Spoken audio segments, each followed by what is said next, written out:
আমরা যারা 90s kid তাদের জন্য একটা খুব ইমোশনাল অ্যাটাচমেন্ট তৈরি হয়েছে বাংলা সিনেমার ক্ষেত্রে অবশ্যই দেবকে ঘিরে এবং সঙ্গীত পরিচালনায় জিৎ গাঙ্গুলিকে নিয়ে।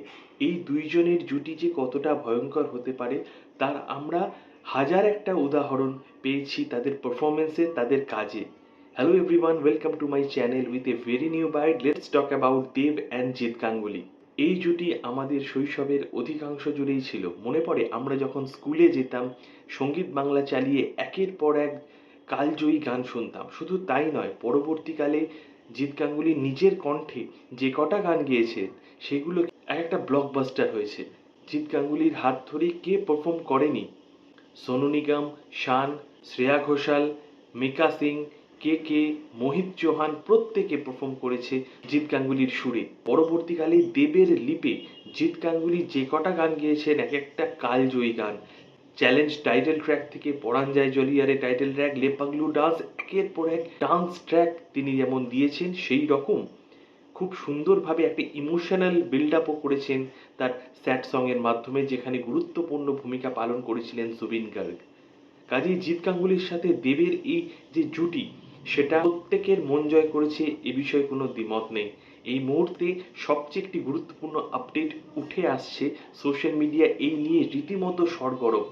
আমরা প্রত্যেকেই জানি 2026 মরশুমের পুজোয় রিলিজ করতে চলেছে দেব শুভশ্রী অভিনীত সপ্তম ছবি। এখনো যার টাইটেল অ্যানাউন্সমেন্ট করা হয়নি, দেশু 7 নামে ডিনোট করা হচ্ছে। সেখানে সঙ্গীত পরিচালনার দায়িত্বে থাকতে চলেছেন জিৎ গাঙ্গুলি। হ্যাঁ, এমনটাই কিন্তু সোশ্যাল মিডিয়ায় গুঞ্জন। কাজেই এই গুঞ্জনকে সম্পূর্ণরূপে কিন্তু উপেক্ষা করা যাচ্ছে না। প্রজাপতি 2-এ আমরা জানি কি মারাত্মকভাবে একটা মিউজিক্যালি সফল একটি সিনেমা জিৎ গাঙ্গুলি বহুদিন পর কামব্যাক করে জাস্ট ফাটিয়ে দিয়েছেন। তার সমগ্র অ্যালবামে না তাকাতেই হাসলি কেন বল, যেটা জিৎ গাঙ্গুলি নিজে গেয়েছেন, সেটাও খুব পপুলারিটি পেয়েছিল, প্রত্যেকে রিলস বানাচ্ছিল। কাজেই জিৎ গাঙ্গুলি যখন কাজ করেছেন তখন তিনি একরকম কাজ করেছেন, ফিরে আসার পরও তুরন্ত কামব্যাক করে সবাইকে তাক লাগিয়ে দিয়েছেন এবং সেই ধারাবাহিকতা যদি বজায় থাকে জিৎ গাঙ্গুলি দেব জুটি এখনও আমাদের অনেক দিন এন্টারটেইন করবে।